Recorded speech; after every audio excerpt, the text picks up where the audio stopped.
Please be seated.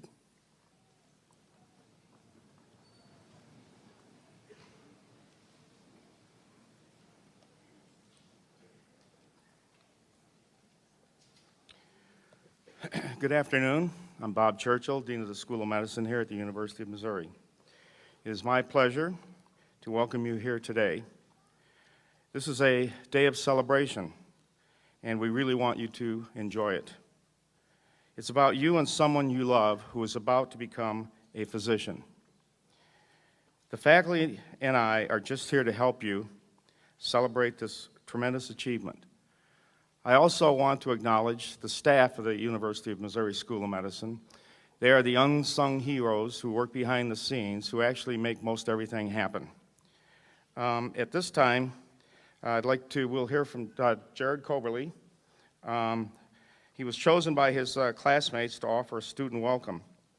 Peer selection has always been the most special kind of honor. Please help me welcome Jared to the podium.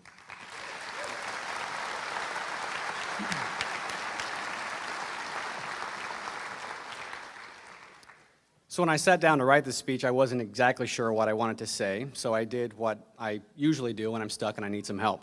I turned to my two favorite sources, Google and my mom. Mom said, "Whatever you say will be great." Thanks, Mom. Google, on the other hand, was completely demoralizing when it returned transcripts and YouTube videos of speeches way more interesting, touching, and funnier than I could ever pull off. I should have Googled first and called Mom second. I think it's fair to say today that 86 dreams come true. Putting together some of the skills I learned in the problem-based learning curriculum, I performed an extensive literature review, and I can safely tell you that there are no fairy tales where with the wave of a magic wand, a medical diploma appears on the wall above your desk. This dream came true through dedication, perseverance, tolerance, acceptance, self-humility, and a little luck. For me, this day has been very long in coming. While my youthful smile and a healthy dose of Just for Men might distract you initially, it cannot hide the fact that indeed I am older. I first applied to this medical school in 1997 for the Bryant Scholars Program. It's a pre-admission program for college sophomores. After being denied admission, I took a different path, but the dream of medicine lingered. And as much as it hurt at the time, the admissions committee was right. I wasn't ready for medicine then. 8 years later, I quit my job, returned to school, and started preparing for my next medical school application, dreaming about the day that I might be up here on this stage on a beautiful sunny day, much like today. Medical school was everything I dreamed it would be, and at the same time, nothing like I expected. Yes, the studying can be relentless, the exams are difficult, the hours are long, very long. But medical school is a lot of fun and has been rewarding in ways that are so intimate it's kind of hard to explain. One of the greatest experiences of medical school was when I assisted in my first living donor kidney transplant. A young woman had given an amazing gift, a kidney, to her mother. I was with the recipient team, and another team was with the donor. As we approached the 4-hour mark in the operating room, with the transplanted kidney reattached in its new home, we waited. And we waited. And then, from what seemed like out of nowhere, it started to make urine. First a drop, then another, and then another. If you had told me before medical school that a drop of pee would make me want to high-five everyone in the room, I would have said you were out of your mind, and I'm pretty sure Dr. Wakefield gave me that same look when I tried to high-five him in the operating room. But as high as the highs were, the lows were equally as low. I could easily tell you about the hardest days of the past 4 years, and those days have nothing to do with studying. The absolute hardest part of medicine is walking into a room where you know something horrible that the patient doesn't know. Something that will change your patient's life forever. The second hardest part of medicine is telling them. In those moments, it doesn't matter how much you've studied, how well you did on your last exam, or how long you've been awake. In those moments, all that matters is your patient. And as hard as it is, you take pride in knowing that although you may not have the ability to change fate, you are able to give your patient dignity, compassion, and hopefully they will find some comfort in that. In 2003, I sat right back there with my firstborn son as my wife Emily graduated from this medical school. She was a Conley scholar and took the more direct path from college to medical school to residency. And it was her experiences that ultimately convinced me to leave my job as an engineer and pursue my dream of becoming a physician. So long before I was a medical student, I was a medical student spouse. To the families, parents, spouses, significant others, children, and friends, I've walked 13 years in your shoes, and I know firsthand the sacrifices you make every day so that we can chase our dreams of becoming physician. You tirelessly support us as we pursue our passion, and without your support, we would not be here today. Thank you.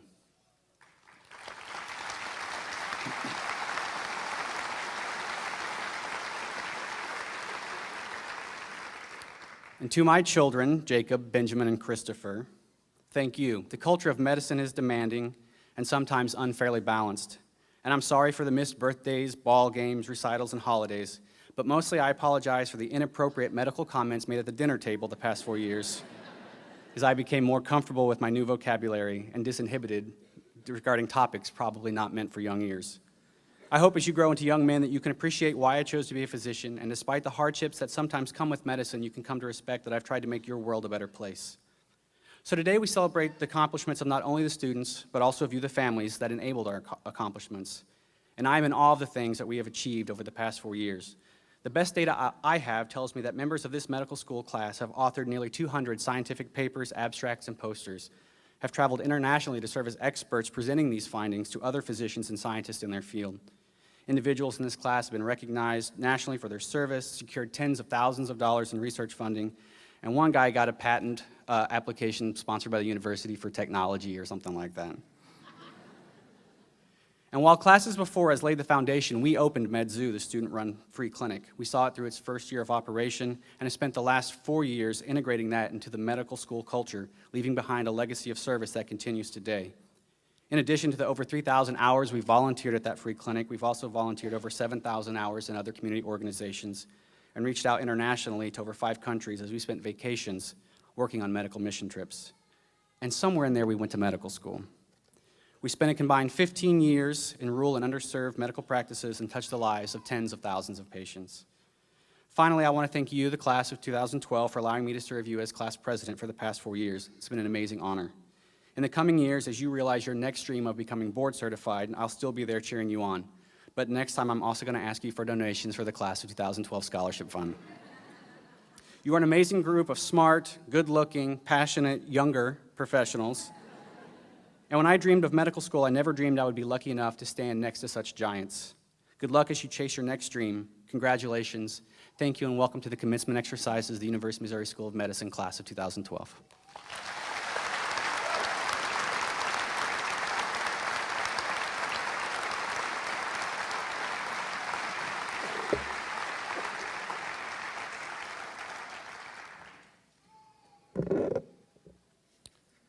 Well, today marks a very special accomplishment for our graduates.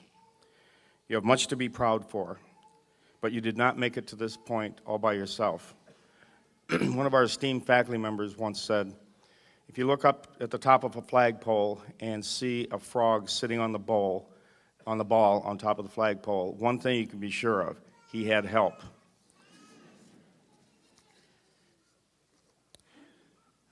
I'm sure that some of you might not be here today if it wasn't for the love, support, and cheerleading of others, not to mention the financial support that you have probably received over the course of your studies here. Today's joy, tears, and feelings of fulfillment are to be shared. They do not belong exclusively to the graduates. Class of 2012, would you please rise and turn around and face your family and friends?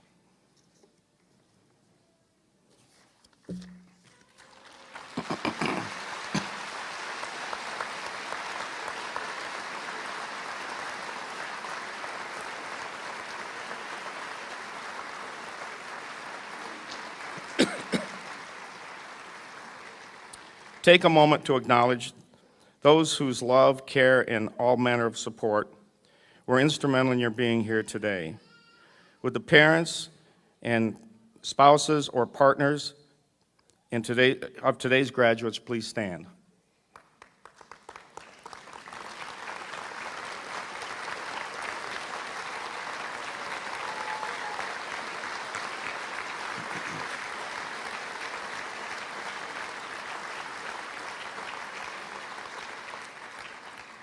Would the grandparents, brothers and sisters, aunts and uncles, any children of the graduates, or other relatives please also stand so that you too may be thanked?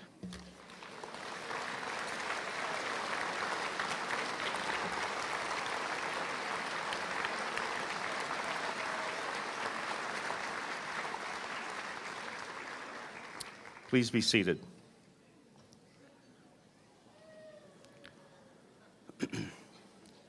There is another large group of people also deserving of the gratitude of our graduates. For without them, no degrees would be awarded today, and they are seated behind me.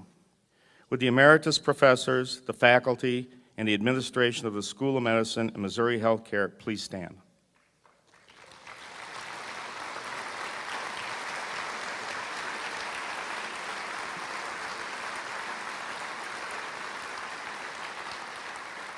Please be seated. I'd like to introduce now some of our very special guests who are seated on the stage. To my right is Dr. Brian Foster, Provost of the University of Missouri. Seated next to him is Mike Middleton, Deputy Chancellor of the University of Missouri. Next to him is Chris Kelly, who represents District 24 in the Missouri State House of Representatives. And next to Chris is Sally Hauser-Handfelder, Director of the Harry S. Truman Memorial Veterans Hospital.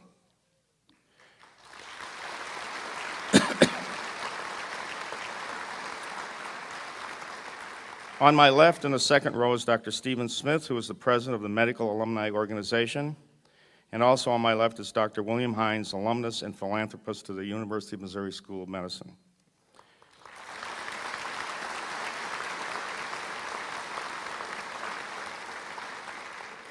I would also like you to meet the leaders in the Dean's Office who are responsible for all the excellent education programs and who will be assisting in today's ceremony. To my immediate right, seated to the left of Dr. Foster, is Dr. Linda Hedrick. She is the Helen May Spees Distinguished Faculty Scholar and Senior Associate Dean for Education. Seated next to her on my immediate sitting next to Dr. Smith on my immediate left is Dr. Rachel Brown, the Associate Dean for Student Programs. Sitting next to her is Dr. Kimberly Hoffman, Associate Dean for Learning Strategies. And sitting next to Kimberly is Dr. Jack Gay, Associate Dean for Curricular Improvement.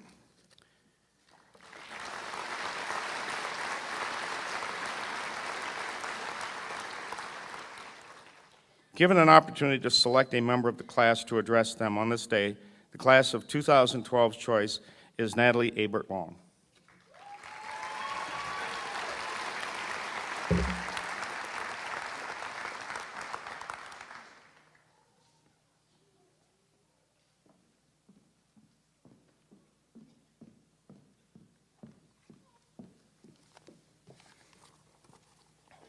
Hi.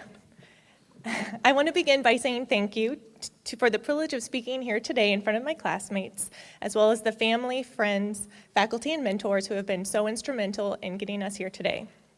We have come a long way thus far, and I am so impressed by our accomplishments, and am proud to be able to call you all my colleagues.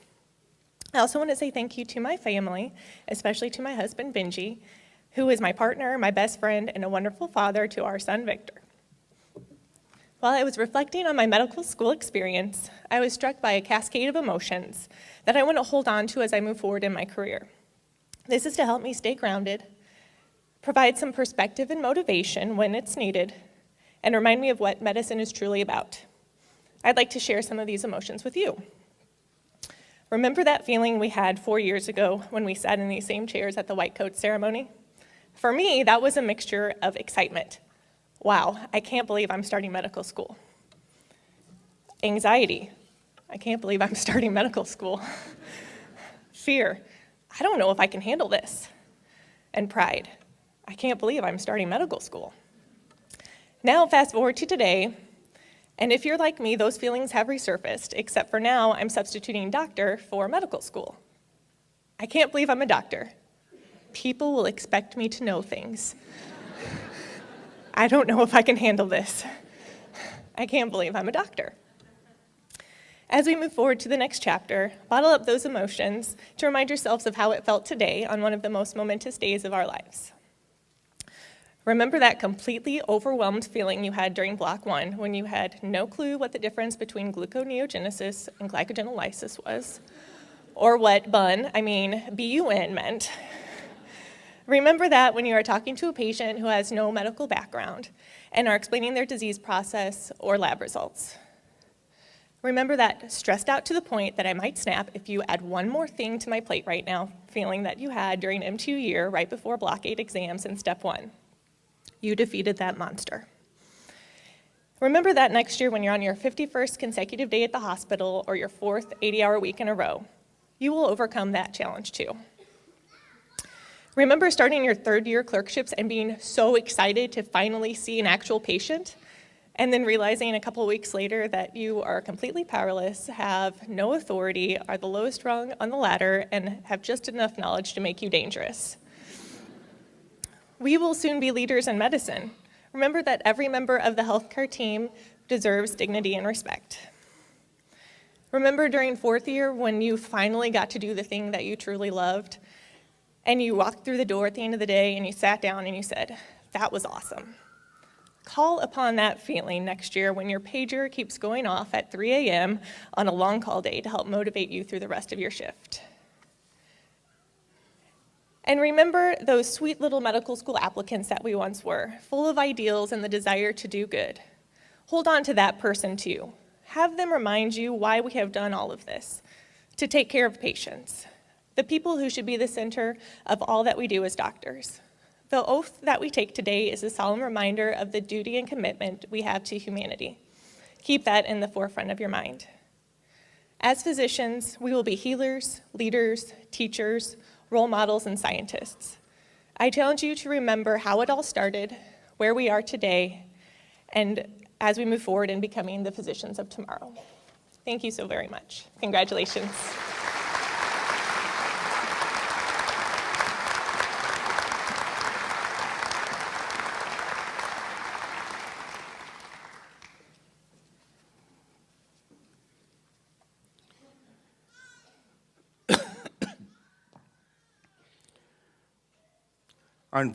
Our invited commencement speaker today is Dr. Robert Smith. Dr. Smith was a member of the University of Missouri School of Medicine class of 1953 and is the first black graduate of our medical school.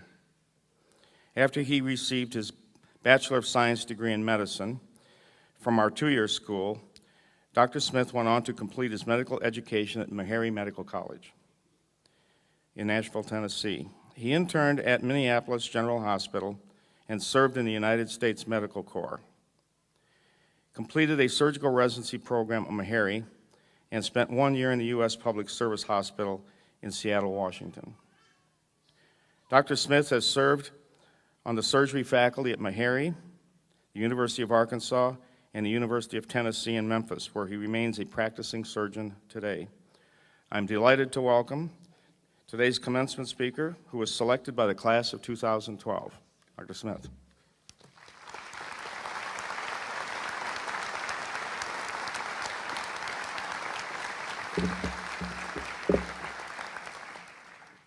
Thank you for that kind introduction, Dean Churchill. First, I would like to thank Jared Coberly and the class of 2012 for allowing me to participate in one of your most memorable occasions in life. You are to be congratulated. You made it. Before you lies many possibilities to help others, to utilize your talents, and to make a contribution to this nation. Of course, you'll make a little money. That is necessary to make a living and educate your children. Thank you, Deans Churchill and Ellis Ingram, faculty and friends, for inviting me back to Missouri University.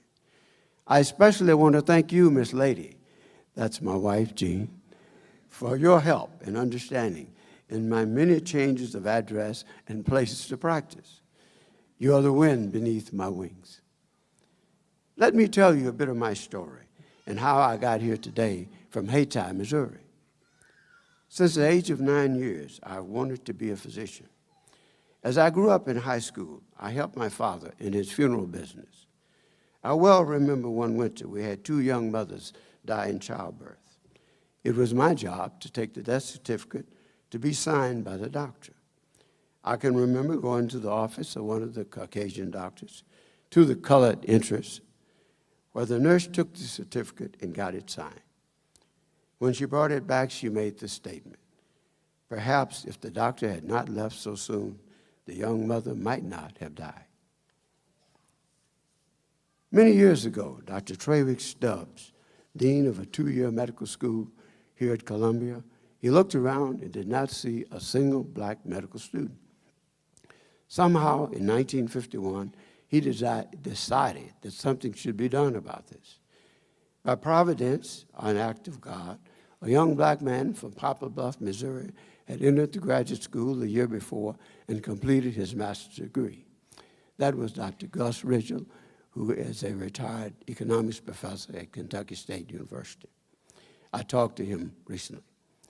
Dr. Stubbs and his admission committee faced some choices.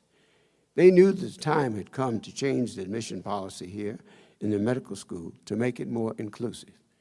They accepted me. Dean Churchill and Dean Ingram, we need more medical faculty in greater numbers to step out and make the same assessment. When we go to St. Louis and Kansas City and Southeast Missouri, we see black people in considerable numbers. When we look at the football team and the basketball team, we again see black people in considerable numbers. We need to see proportional increases in the schools of medicine, the departments of surgery, medicine, and others. It will take forward-thinking persons who can put behind them the ideas of the past that none of us are qualified, and that we need black students who are willing to return to the areas of need in this state. Note that, Jessica Cox and Crystal Matlock. We know that when a single black doctor goes to practice in a black community, he raises the level of care for all in that community. We need at MU to train a cohort of physicians to go to these urban and rural areas to care for patients who need them. I hope by your invitation to me today, you are saying, yes, we are willing and ready to make a change. Then, in the next few years, instead of 4 black graduates, we'll have 30 or 40 or more. Class of 2012. You've already begun to express a willingness to take care of the uninsured and underserved. I understand you have established a clinic in an area of need here in Columbia. Keep that ideal with you, especially you, Julia Watkins-Torrey. Back to MU and my time here. A memorable day was that first day in gross anatomy. We were told to go into the laboratory, stand by a table, and if you stood by that table and another person came, he would be your partner for the year. I stood near the door and watched my classmates come in, some to the left, some to the right, but by me. I made my mind up that if necessary, I was going to work alone. By that time, a student stopped and asked me, "Do you have a partner?" I said no, and he said he wanted to work with me. That student was Dr. James Humphrey of Mound City, Missouri.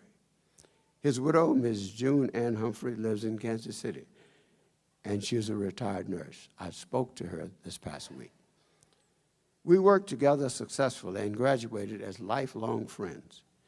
He went back to his home area and made a great contribution as a family practitioner and community leader. I'm sure some of you will follow the lead of my classmate and friend, Dr. James Humphrey, perhaps you, Cobley. Memories of the anatomy lectures and pathology quizzes under Dr. Neal stay with me for life. The idea that any day you could have an examination in pathology that was worth 30% of your grade made you study every night. My next memorable instructor was my brother-in-law, Dr. Vl Dickson of Kansas City, Missouri. He was a surgeon and family doctor there for years. He took me to the Phyllis Wheatley Hospital, a small frame building where black doctors could operate. There I saw black surgeons operate successfully, and I knew that I could one day be a surgeon if I so desired. It is important that black students see someone who looks like them in a specialty. Then they know that it is possible. My next mentor was Dr. Matthew Walker, a surgeon at Meharry. He had a photographic memory and always lectured without any notes. He could quote medical literature by date and page. When he took the American Board of Surgery examination, he made one of the 2 highest scores in the country.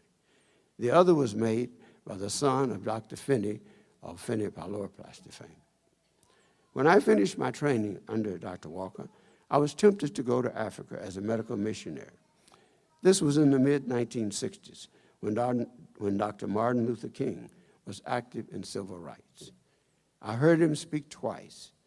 Never before or since have I seen a man so committed to his cause that every day he spoke out at the risk of his life. I realized then that I did not need to go to Africa to do missionary work. There was much to be done here in the South. Every day in Pine Bluff, Arkansas, in Nashville, Murfreesboro, or Memphis, I was able to care for some patient who needed surgical care.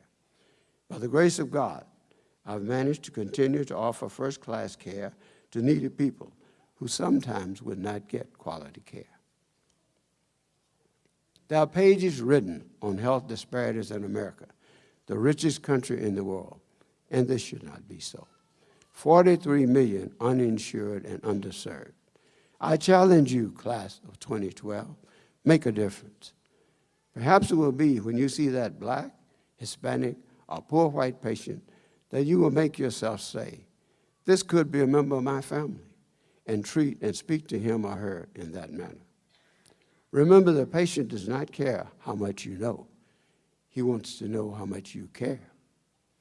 The best way to care for the patient is to care for the patient. The best way to care for the patient is to care for the patient. The America that we all love is undergoing change, just as it has in the past 236 years. By 2050, the racial and ethnic makeup of America will be multiracial, and there will not be a majority group. Visit Hawaii. They already have a state that is multiracial. When my organization, the National Medical Association, met there in 2001, they had a Filipino man as governor. He came to our meeting and made us welcome. In 2006, when we went back, they had a Caucasian woman who was governor, and everyone seems to get along.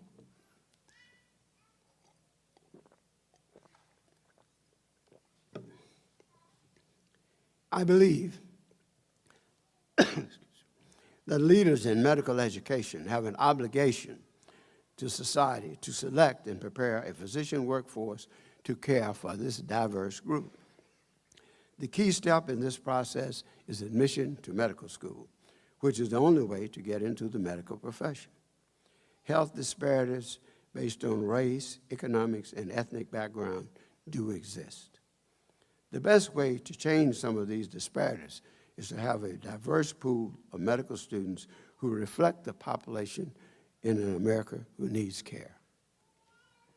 Dr. Martin Luther King used to say, if you keep a man bound down for years, take off his shackles and set him on a race with a person who has not been shackled and who has been running and practicing for years, put them both at the starting line and begin the race.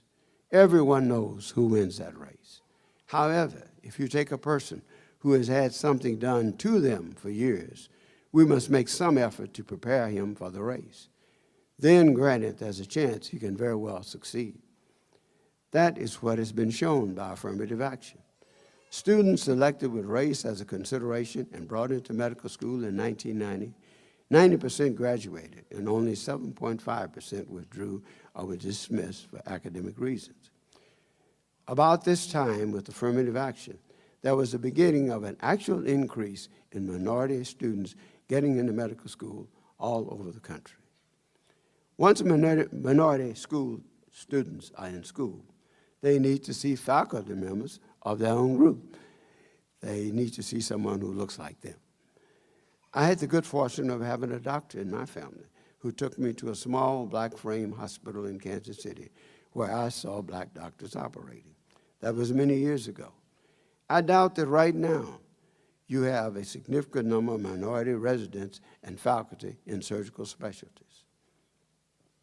Now, on a personal note, how do you adjust to the demands of this profession upon you? First, try and remain physically active and exercise. In my office, I have a 2-page set of directions I give to my patients who are obese or have hypertension. Brandon Johnson, this is an epidemic in our part of town. The causes are multifactorial, but we must deal with the result. I suggest to those who are not working to walk 1 hour a day. Those working, walk a half an hour each day. The patients who take it seriously do lose weight, and their blood pressure comes down a bit. Then I take the advice myself. I go to the local YMCA 3 or 4 days a week. I work this exercise in at various times in the day. Afterward, I return to the office prepared to carry out my work, and I'm mentally and physically ready to see patients. A challenge to you, Faculty of Medicine. Let us increase our numbers of black students in your class. This can be done. At the University of Tennessee, they have an incentive program where each black student gets a $10,000 stipend. A few years ago, we had 30 black students in one class, and they graduated. Faculty, note, we need black representation in each of the specialties. Pick out and mentor some students to join your faculty. It can be done. In 1984, I left Pine Bluff to return to Meharry Medical College and established a surgical training program at the Murfreesboro VA Hospital. When we began surgery there in 1985, I was able to train Meharry students and residents in surgery. Each year, I go to the National Medical Association and American College of Surgeons meetings. I see some of these students and residents, and some still remember me. These are my Miss Lady calls my sons and some daughters. They have and still do offer me the academic challenges that keeps me studying and reading every night before I go to bed, and I still do that. Yes, you can be a private doctor and still do some academics. You can also combine family life with a busy practice. Take time to laugh and enjoy your family. I had a small 16-foot runabout ski boat in Arkansas. I taught all of my children to water ski. My oldest son once was told by members of a black church group who were visiting a lake at the same time as we were that he was the first black they had seen who could water ski. That made him quite a show-off for the rest of the day. Take trips with your family. Each year, we attended the convention of the National Medical Association, and I kept the station wagon, and we drove to the convention city. The children were given assignments to research the states and cities which we would travel through. One year, we went to Washington, D.C. from Arkansas. We had 6 children in the station wagon. I told Miss Lady that I would do all of the driving, and she'd just take care of the kids. Guess who had the hardest job? What is your greatest reward in practice? Just a few weeks ago, a patient thanked me and gave me a great compliment. She said, "You are kind." That statement made me feel better than anything that has occurred to me in several months. It told me that I had been able to empathize with her, and she knew that I cared about her as another human being trying to make it in this world. She placed a crown above my head that I will forever be trying to grow tall enough to wear. Another time I was humbled was when I was in Pine Bluff and was involved in voter registration and helping black candidates to seek positions in city government. In a small city in the South, this did not please everybody. A few Caucasian doctors stopped speaking to me, but at no time was this true of all of them. There were several who remained my friends and would help me whenever I needed it. One day, an elderly man came by my office to speak to me. He stated he just wanted to tell me that he prayed for me, and he knew that I could have left Pine Bluff and went to California or to the north, but I stayed there, and he thanked me. I had enjoyed writing medical papers during my training, and I was invited to remain full-time as an academic surgeon. When I decided to go south into a small city, I promised myself that I would write a paper or case report each year. I was in Pine Bluff for 18 years and managed to write 15 papers. Not quite my goal. I also drove to Little Rock every Thursday to the University of Arkansas for grand rounds and to teach a class. This kept me in touch with academic surgery, which was my second choice endeavor. Class of 2012. I hope I have not kept you too long from your friends and family, but since I was asked to speak, I spoke about what I know best. Faculty, find some way to increase the numbers of black medical students. residents, and faculty members. To prepare our medical profession to care for a diverse population, we need more Black medical students and doctors. I'm often asked, with the problems of malpractice, insurance claims, and rising costs to keep an office open, would I choose medicine again for an occupation? Certainly I would. Certainly I would. Each day when I go to the office or hospital, I look forward to my work. I'm going into a hospital where I'm honored and respected. Patients thank me for my services and most often pay me too. There's less than 1% that will sue you, but we'll take care of them. Yes, I think medicine is the noblest profession, and as you join me, class of 2012, I hope you will have a similar experience as mine.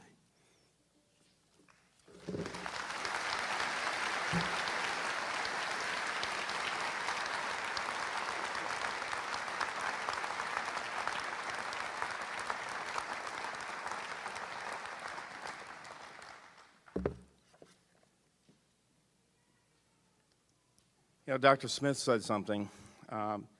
Your patients don't want to know how much you know. They want to know how much you care. And that's a nice segue into what we're going to do next. The general public undoubtedly thinks of the Hippocratic Oath at a medical school graduation. But there are several similar oaths that are also administered. Many feel the wordings of these alternative oaths are preferable because they are more contemporary.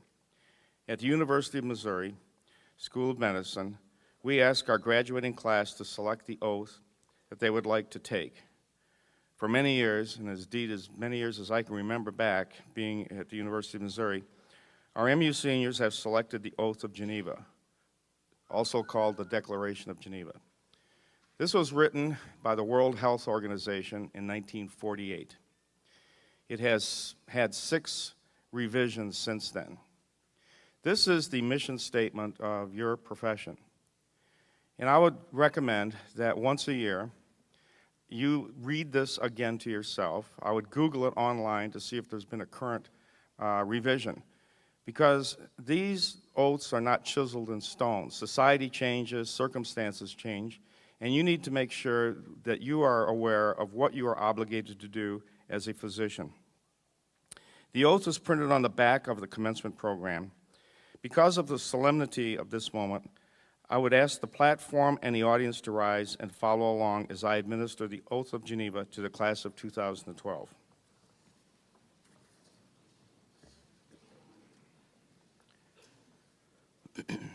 Repeat after me. At the time of being admitted as a member of the medical profession,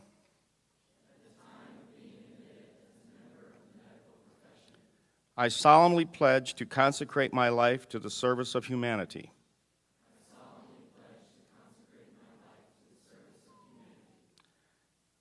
I will give to my teachers the respect and gratitude that is their due.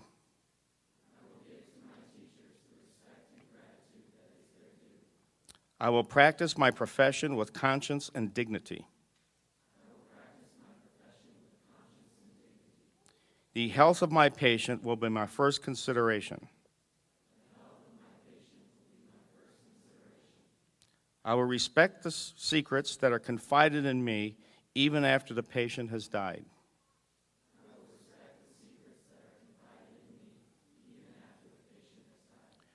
I will maintain, by all the means in my power, the honor of the noble traditions of the medical profession.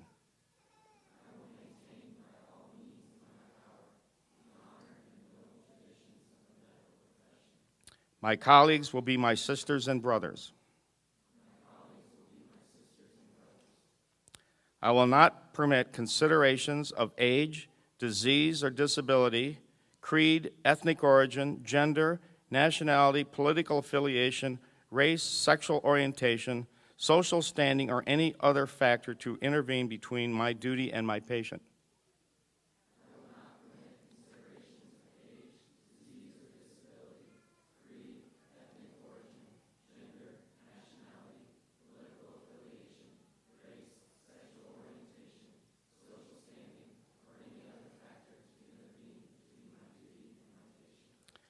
I will maintain the utmost respect for human life.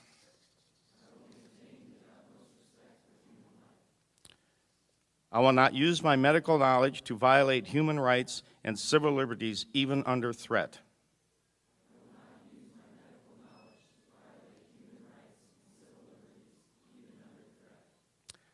I make these promises solemnly, freely, and upon my honor.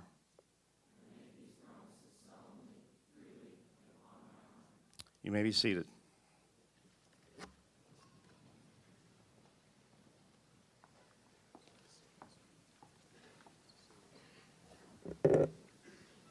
Good afternoon. We're nearing the time in the ceremony in which each member of the class of 2012 will be recognized individually. One by one, we'll call each graduate to the stage, and that person will receive the academic hood and the Doctor of Medicine degree. I want to say a word about what the hood means. Wearing the academic hood as part of the regalia signifies the accomplishment, the attainment of the doctoral degree. The color of the velvet on the outside indicates which degree, in this case, green for medicine. And the color of the silk lining indicates which school the graduate received the, in this case, MD degree from. So each member of the class of 2012 will receive a hood with the silk lining that's black and gold, just like the one worn by Dr. Smith and by the members of the faculty behind me who are proud alumni of this school. Each year, the graduating class honors members of the faculty by electing them as investiture marshals to assist with the donning of the doctoral hoods. And before we proceed, it is my honor to introduce the investiture marshals for the class of 2012. Dr. Ted Grosjean, would you please stand? Dr. Grosjean is has been a member of the faculty of the School of Medicine for 37 years, serving in many key leadership roles, including chair of the Department of Child Health, Associate Dean for Medical Education, and currently Associate Dean for Alumni Affairs. Dr. Grosjean has been an important teacher and mentor for innumerable medical students, and this is reflected in his many awards. The Jane Hickman Teaching Award, which is the highest recognition of excellence in medical student education at MU School of Medicine, the Gold Foundation in Humanism in Medicine Award, and selection by the graduating class as investiture marshal year after year after year. Congratulations, Dr. Grosjean.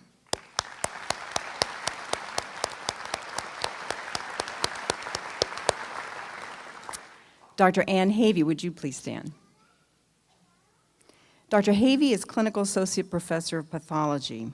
She completed her residency here at MU and then joined the faculty in 1982. She also has had many education leadership roles and is famous for her teaching excellence.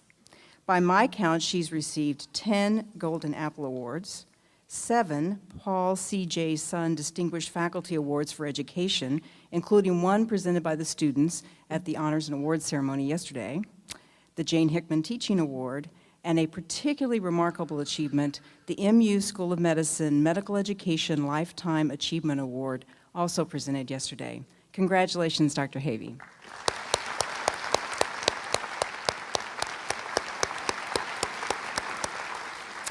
Dr. Michael Hosokawa, would you please stand? Dr. Hosokawa is Professor of Family and Community Medicine. He's been on the faculty for 38 years, and for 17 of those years, he served as the Associate Dean for Curriculum. Dr. Hosokawa is considered by many to be the father of MU School of Medicine's famous and very successful problem-based learning curriculum. I credit him for much of what I know about PBL, and for that, I will be forever grateful. Among his many accolades, Dr. Hosokawa has received the Jane Hickman Teaching Award and the Robert N. McCallum Student Advocacy Award. Congratulations, Dr. Hosokawa.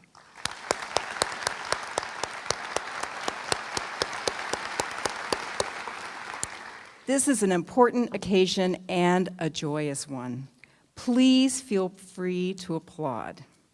As members of the class of 2012 receive their doctoral hoods and diplomas, families, friends, and other well-wishers are encouraged to help make this moment a memorable one. All right, are we ready? Yeah, let's go. Wait a minute, a little bit more. Dean Churchill, honored guests, ladies and gentlemen, on behalf of the faculty of the School of Medicine, it is my privilege to present to you the members of the class of 2012.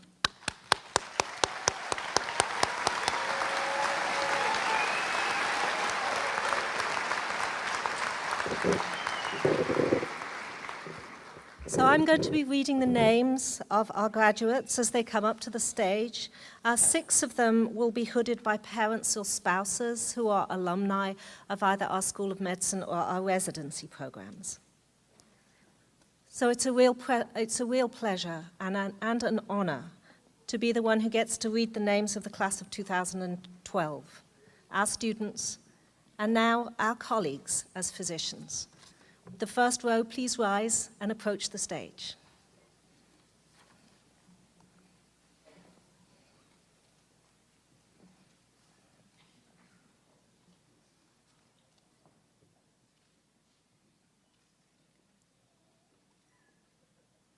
Rachel Alt.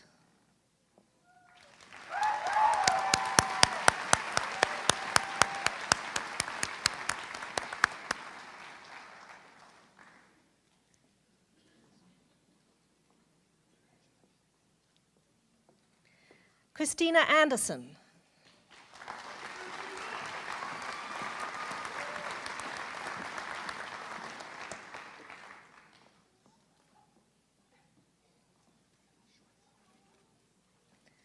Ashley Bartles.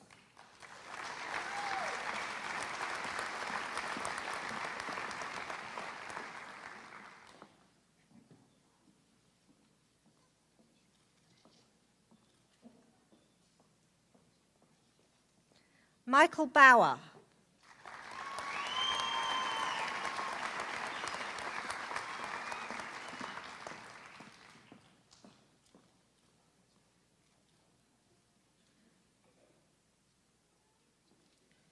Abigail Beard.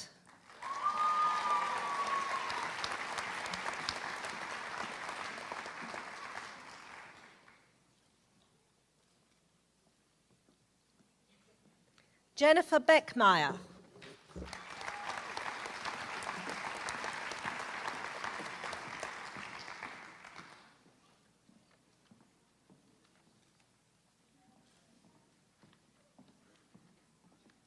Megan Clark.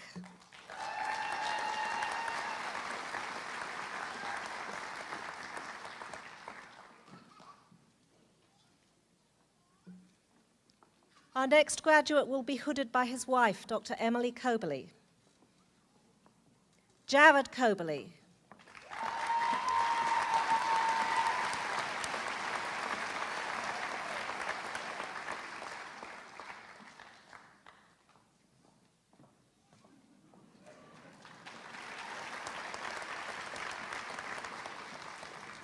Blake Corcoran.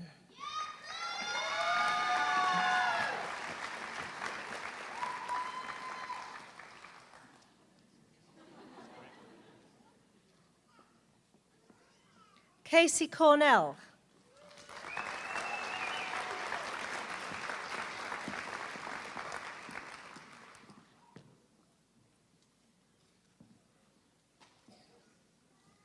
Jessica Cox.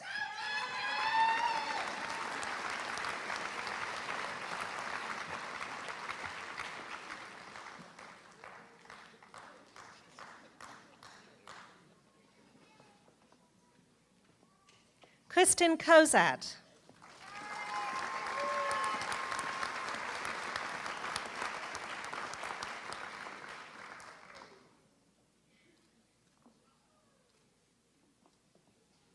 Tyler Daly.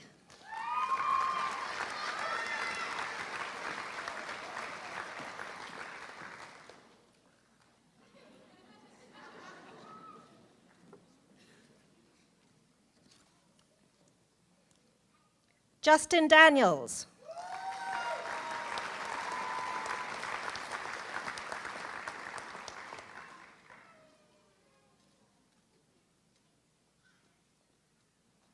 Brady Didion.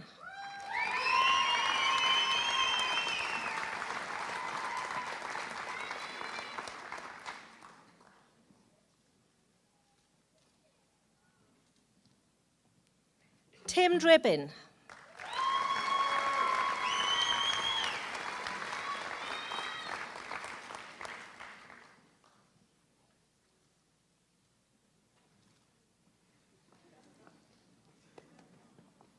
Evan Fitz.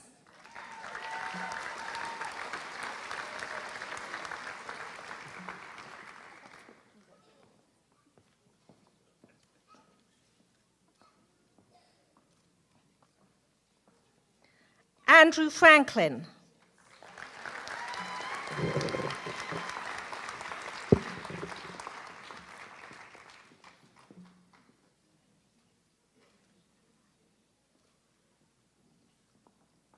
Seth Freeman.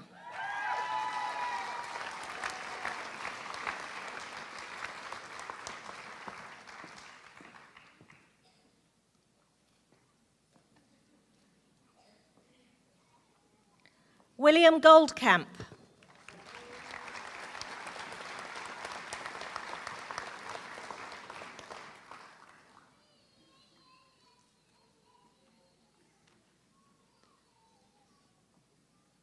Emily Hessler Goodwin.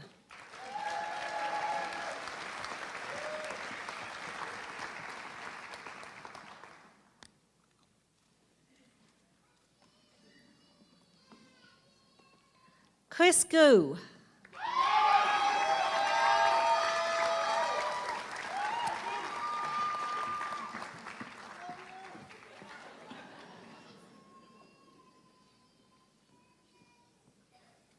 Stacy Haberberger.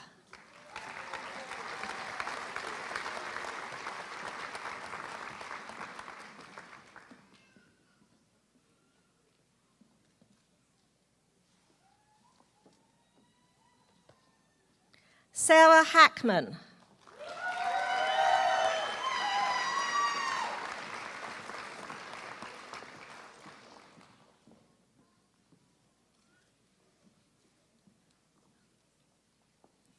John Hardaway.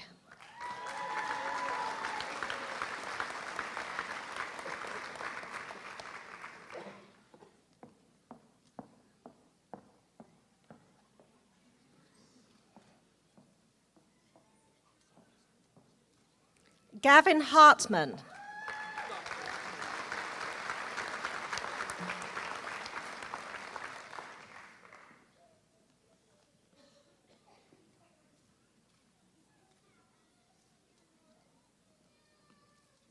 Emily Lauren Hoffman.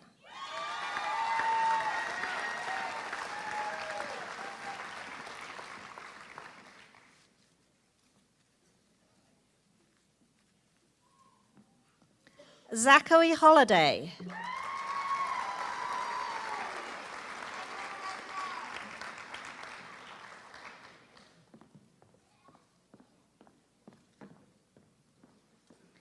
Amy Hauk.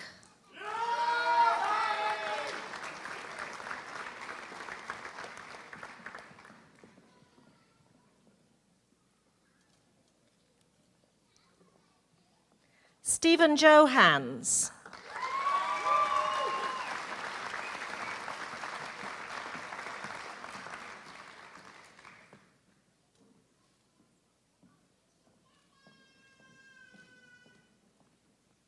Brandon Johnson.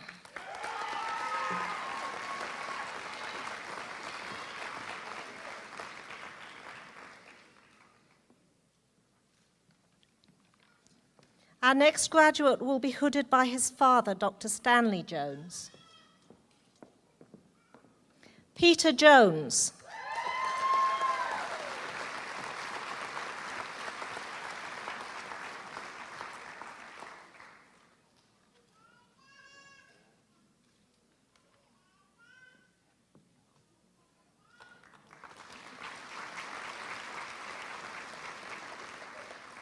Brittany Camerick.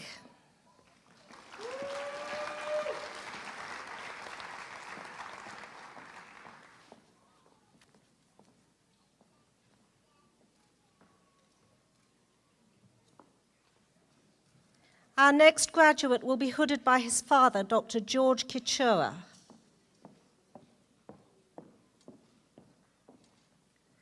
Andrew Kachura.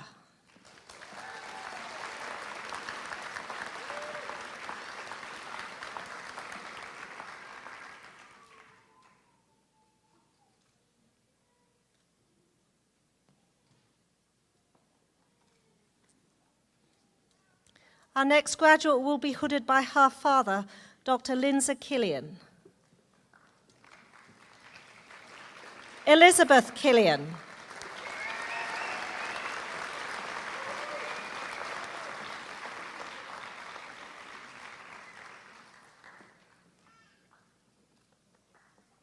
Lauren Kirkpatrick.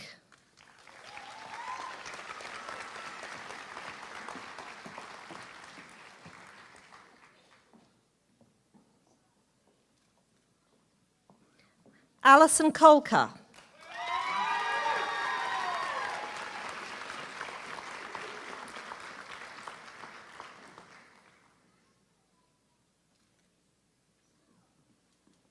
Armin Kavavak.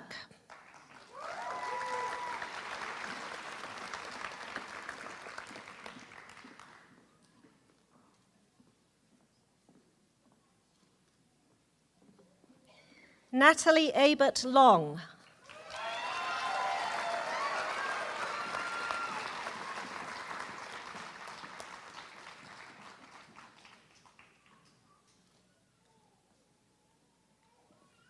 Craig Allen Luetkemeyer.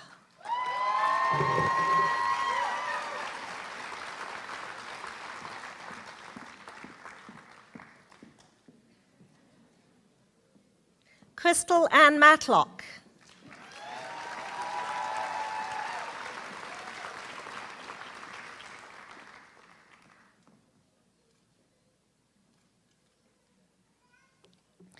Ryan Lambert Matthews.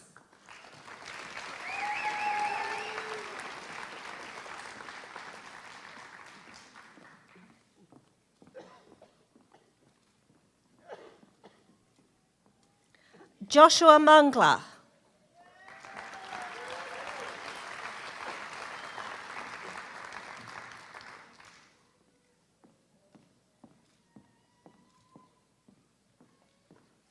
Mark Mueller.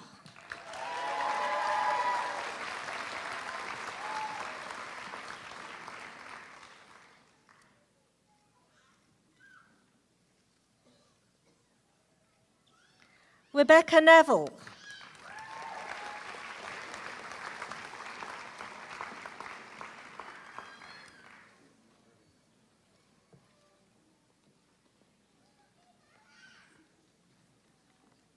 Beth Lewis Neiman.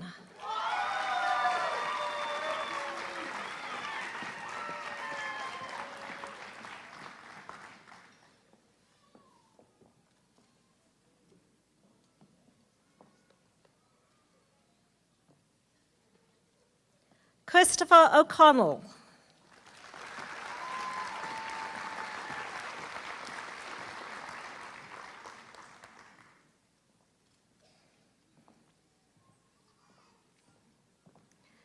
Nathan Olafson.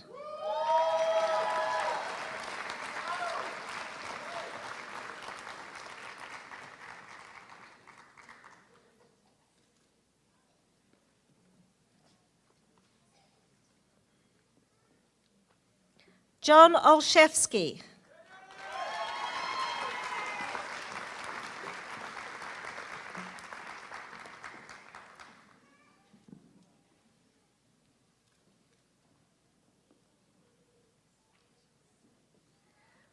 Douglas Overby.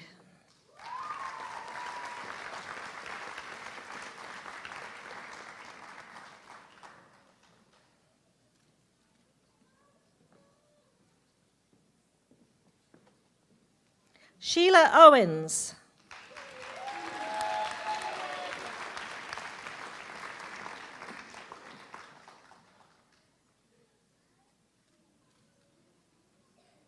Abba Ozar.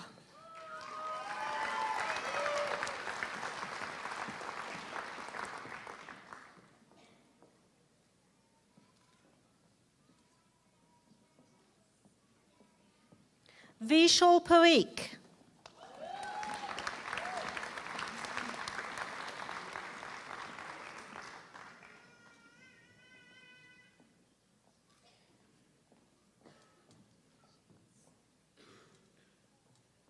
Jessica Parrott.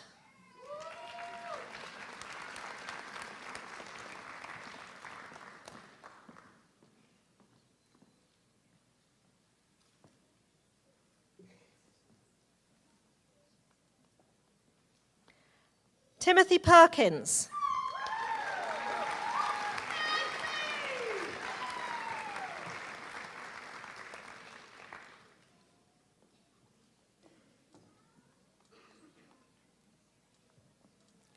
Blake Peterson.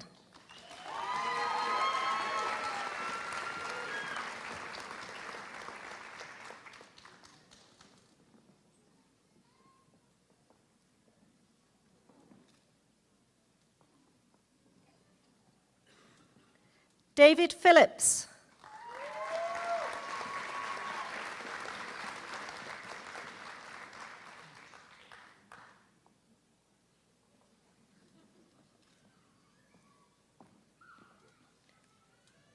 Michael Pacelli.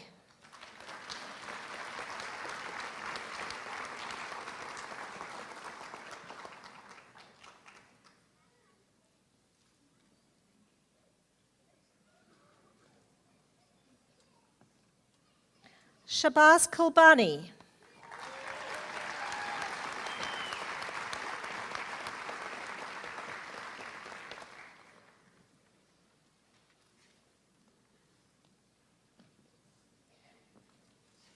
Our next graduate will be hooded by her father, Dr. Michael Rao. Megan Rao.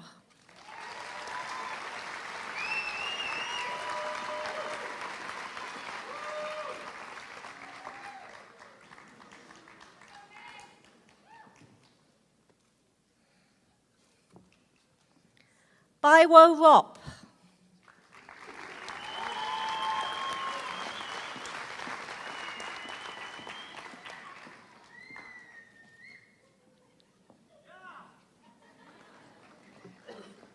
Jeffrey Sakes.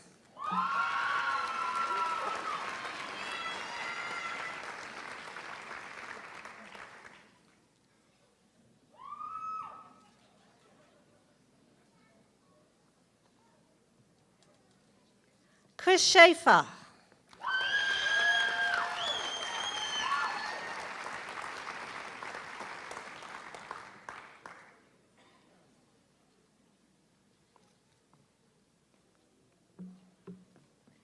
Morgan Schiermeier.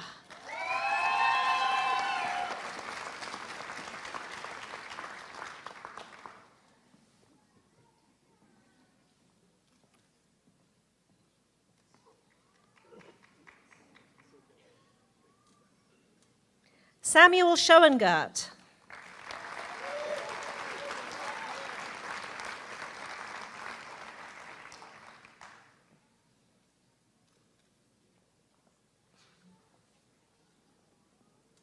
Grant Scott.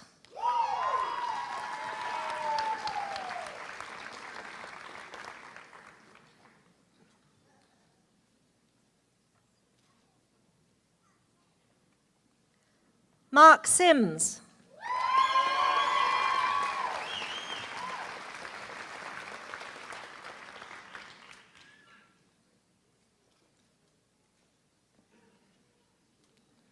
Emily Spradling.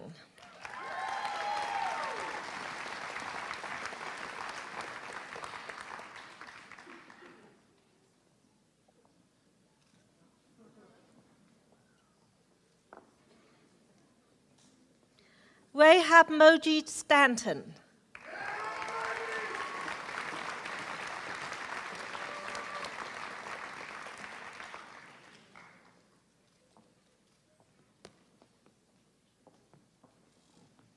Matthew Strand.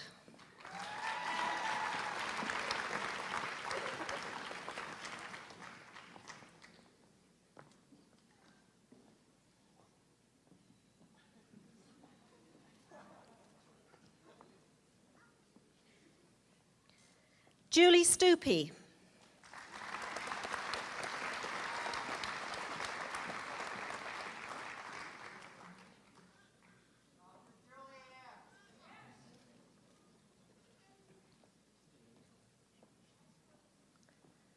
Adam Thomas.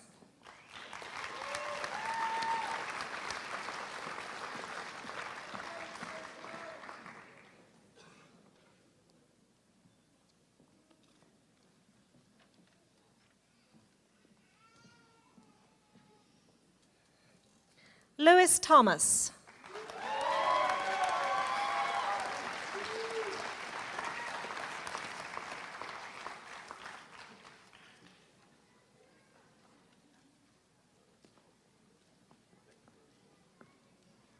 Sandhya Thondapu.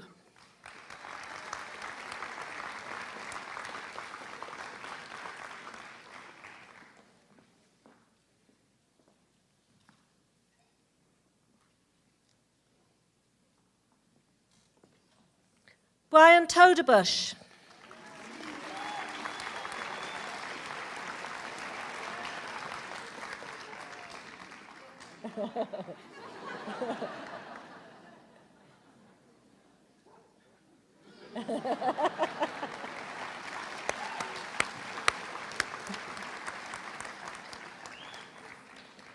Mackenzie Washburn.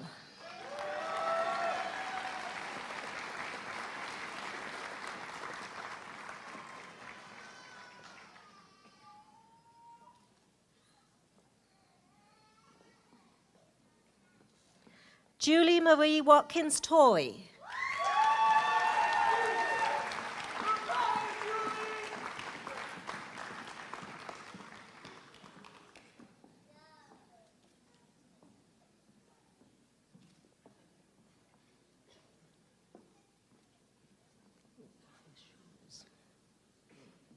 Vanessa Welburn.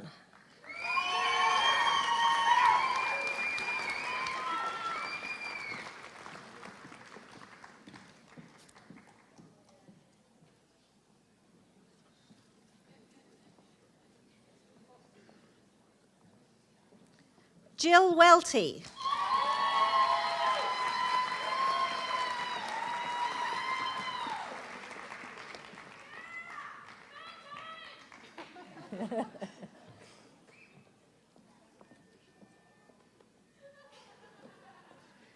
Kate Williams.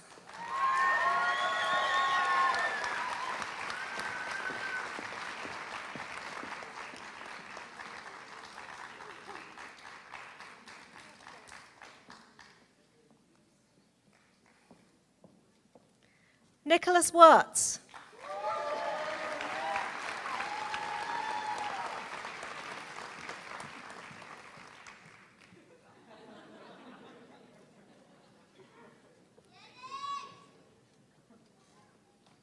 Craig Yeager.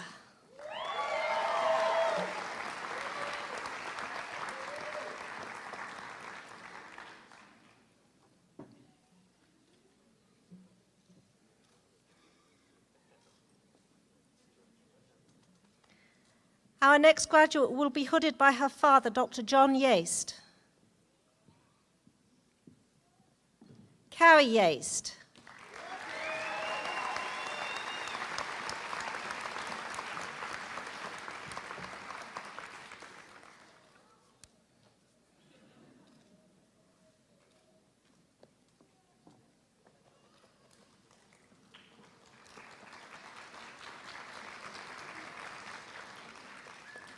And Jamie Eust Lutkemeyer.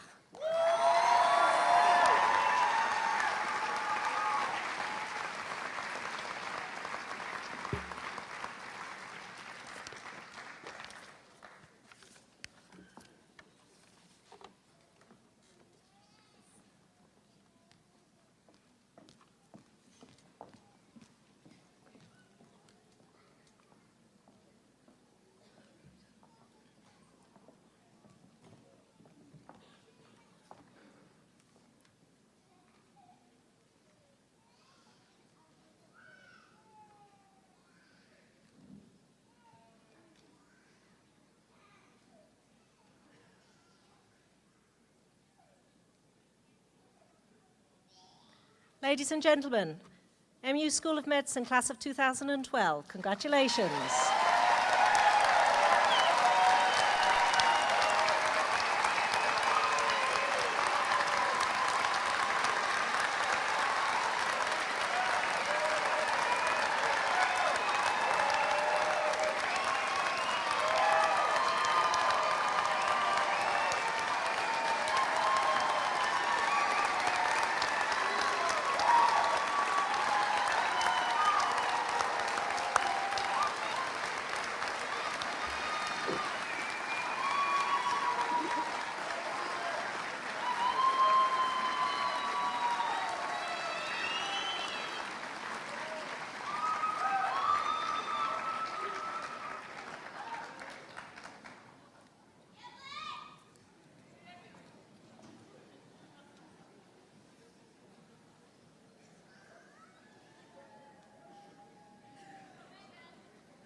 Please rise.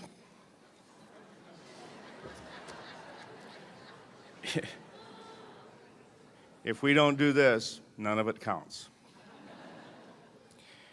It is with great pride I get to say to you, with authority vested by the Board of Curators, it is my privilege to now formally confer upon each graduating senior the degree Doctor of Medicine, with all of the rights and privileges pertaining thereto.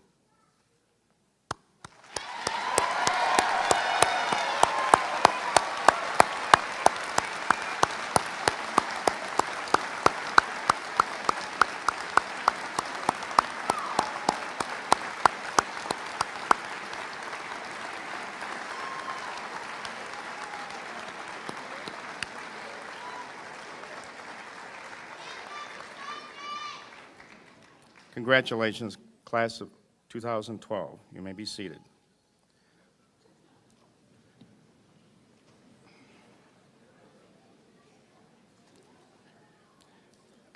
Yesterday, the School of Medicine held its annual Honors and Awards Convocation. Many of these graduates were honored at that convocation. I hope their families were present to enjoy that moment. Your program today includes a list of all of yesterday's award winners. It is our tradition, however, to reserve for commencement some of the very special awards that I will now announce.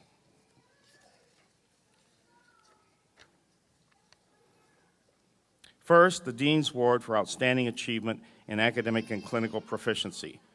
This award is given to the student with the best academic record throughout medical school. The award consists of a certificate and a monetary award. This year's recipient is Dr. Elizabeth Lewis Neiman.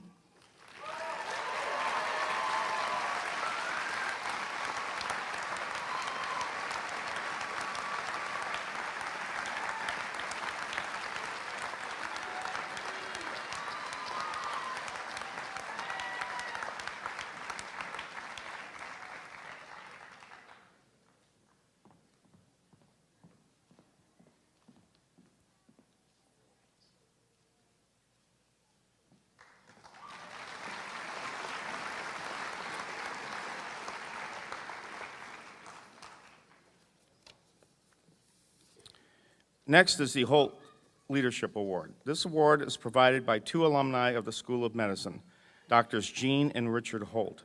Dr. Jean Holt is a faculty member at the University of Texas in San Antonio. Dr. Richard Holt is Executive Vice President of the American Academy of Otolaryngology in Alexandria, Virginia. This award is presented to the graduating student who has best exemplified the highest moral, ethical, and leadership traits and who has served as a peer role model. This individual has served in a leadership role in student organizations and has provided service to the School of Medicine above and beyond the normal call. The award winner is chosen by Drs. Jean and Richard Holt from a list provided by the Faculty Awards and Scholarship Committee. This award consists of a plaque and a monetary award. This year's recipient is Dr. Natalie Abert-Long.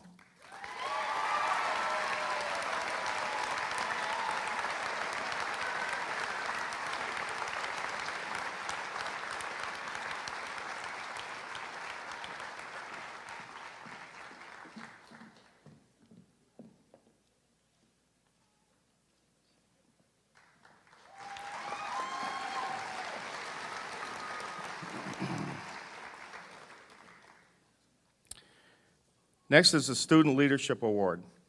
This award is presented to a member of the graduating class who has been selected by a vote of his or her classmates on the following criteria: evidence of leadership qualities, peer acceptance as a potential leader in professional activities, a student who is a doer, and one who characteristically assumes leadership in the formal day-to-day activities of the student community.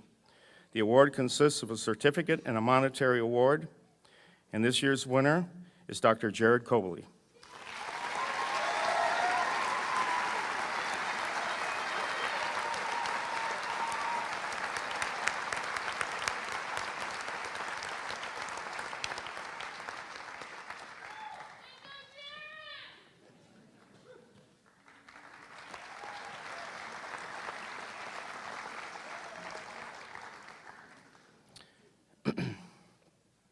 Now, to close the graduation ceremony, the class have chosen Dr. Nathan Olafson to speak to the class. Nathan?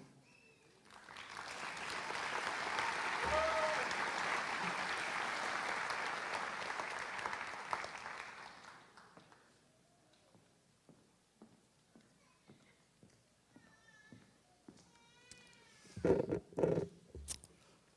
would like to start by thanking my classmates for a great 4 years and for the honor of speaking before you today. I've never given a speech like this before, and to be picked by people I respect and value so highly means a lot. My first thought when I agreed to speak was, what can I say to a bunch of people who hate lectures and cannot pay attention to a public speaker for more than 2 minutes without breaking out QBank, Facebook, or whatever game Justin Daniels is always playing? Hope you're winning, Justin. I couldn't synthesize these 4 years into a great unifying theme or message. I don't have that kind of talent. The people who have spoken here today are smarter, Natalie, older, Jared, and wiser by far, Dr. Smith, than me, and have done a tremendous job of sharing wisdom, laughs, and memories with us. Only kidding, Jared, you've been a great class president.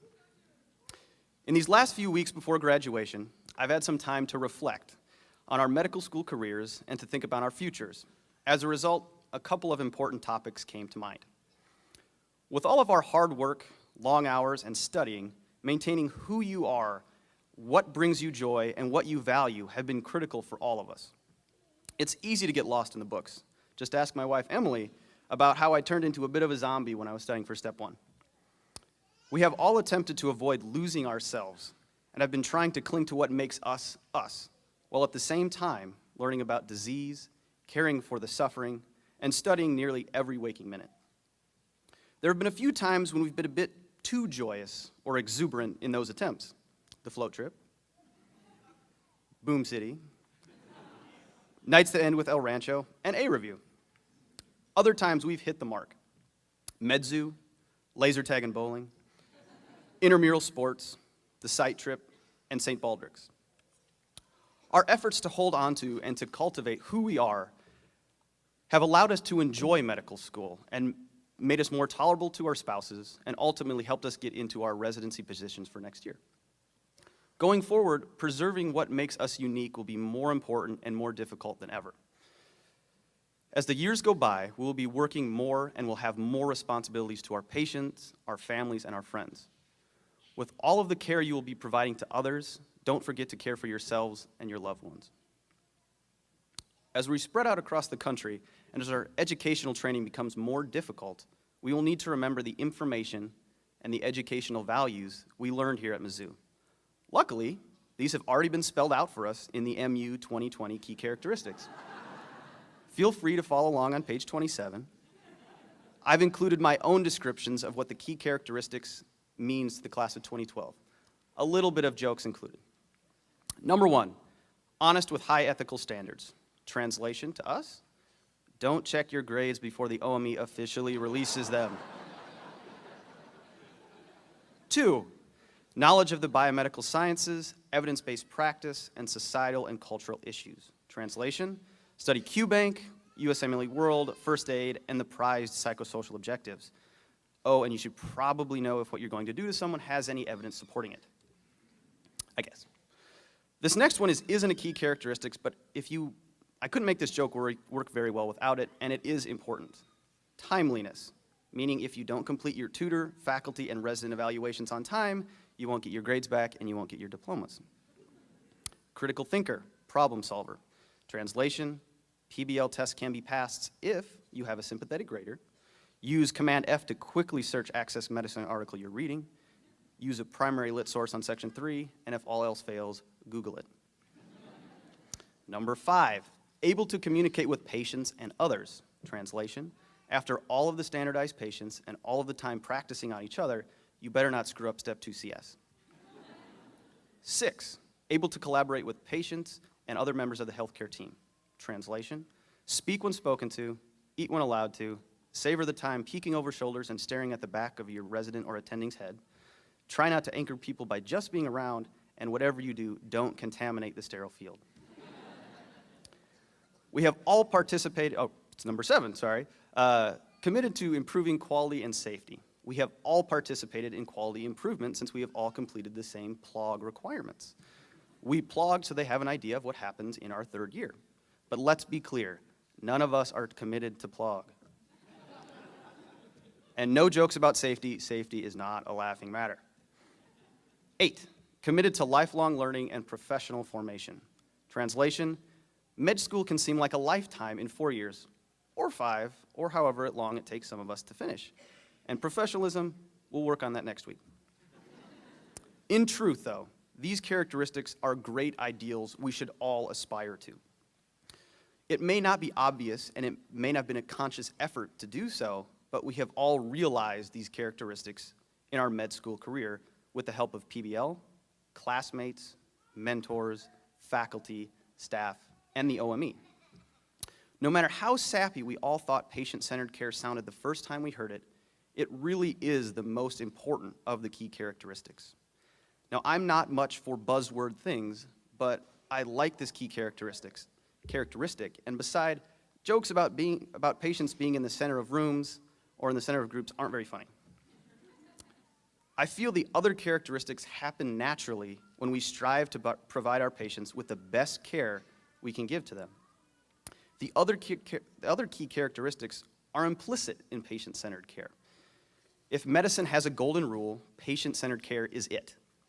Provide the care you want for yourself or your loved ones to your patients, and things will take care of themselves. We can always relearn the little bits of knowledge that find their way onto tests, but let us not lose sight of how we should approach each patient interaction. With all of the families, friends, faculty, and staff, and mentors here today, I think it fitting to discuss one final topic. We have had immense help getting to this day. Whether it was in the last 4 years or the 20 or 30 some prior, what we have accomplished was not done in a vacuum. First, let's focus on what helped us in the last 4 years. Thank you, caffeine. It's nearly impossible to study as much as we have without being on some kind of stimulant. Thank you, the internet. Seriously, how did people survive medical school, pass PBL tests, or provide good patient care before the internet? Thank you, the William D. Ford Federal Direct Loan Program and other lenders. You have given what I thought were countless gifts, but sadly, someone is counting those gifts, and they come with a 6.8% interest rate. Thank you, students from previous classes. You tempered our fears, provided great advice, and took away our spring break during 2nd year of med school. Thank you, tutors, faculty, mentors, the OME, and everyone involved with the School of Medicine. We may have seemed ungrateful at times, and in honesty, we acted that way sometimes, but we thank you for all of your time, effort, and passion for medical education. You are what makes this school great, and we are here today because of you. Now on to what has helped us both during and prior to med school. Thank you to families and friends. From care packages and FAMs to calming us down over the phone and bragging about us to your neighbors, we could not have accomplished this without you. No speech could list everything you've done for us, but we love you and we are as thankful as you are proud. Thank you, spouses and significant others. We may have been insufferable at times, and all of our medical talk was no doubt annoying, but we could not have survived medical school without you. You kept us humble, shored up our shaky confidence, and gave us unending love and support. I'd like to use this opportunity for selfish means, if I could, a personal thank you. Thank you, Emily. You give me strength, confidence, and unwavering support. I am so proud to be your husband, and I love you with every part of me. Finally, thank you, classmates. I have truly enjoyed these last 4 years. Some of you I've grown to love, but all of you I've grown to trust and respect. We have learned from and taught each other. We should take pride not only in our accomplishments, but in the accomplishments of everyone in our class. I wish you all the very best, both personally and professionally, this year and in all the years to come. Congratulations, class of 2012. Thank you. 。 . 。 . 。 . 。 . . . . . . . . . . . . . . 。 . . . 。 . . . . . . 。 . 。 . 。 . 。 . 。 . 。 . 。 . 。 . 。 . 。 . 。 . . 。 . .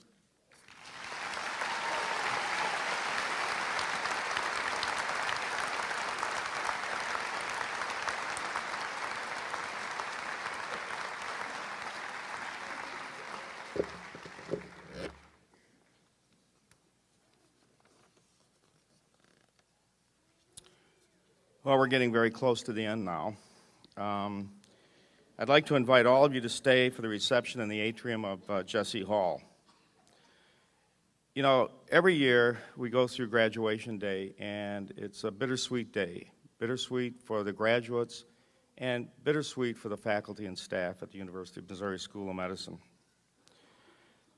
It's sweet because you guys have reached your goal, you have your degree, and you are about to, in a very few short weeks, go out and write the next chapter of your lives and your careers.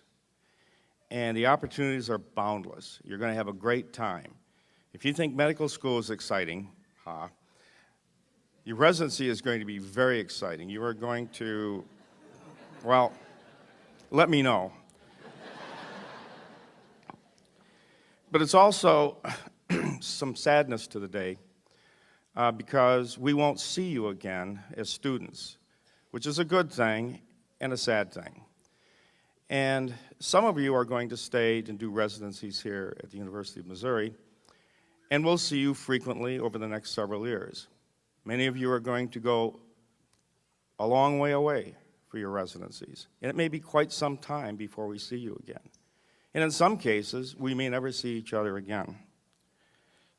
So what I'd like to do now, on behalf of the faculty and staff and myself, we'd like to wish you enough by Robert Parks.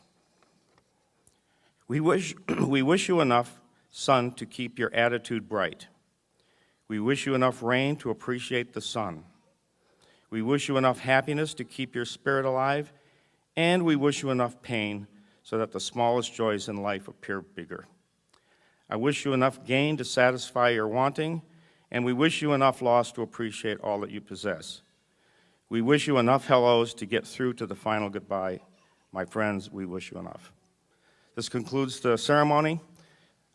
Congratulations again to the class, and I think we could all stand up and give each other a rousing round of applause.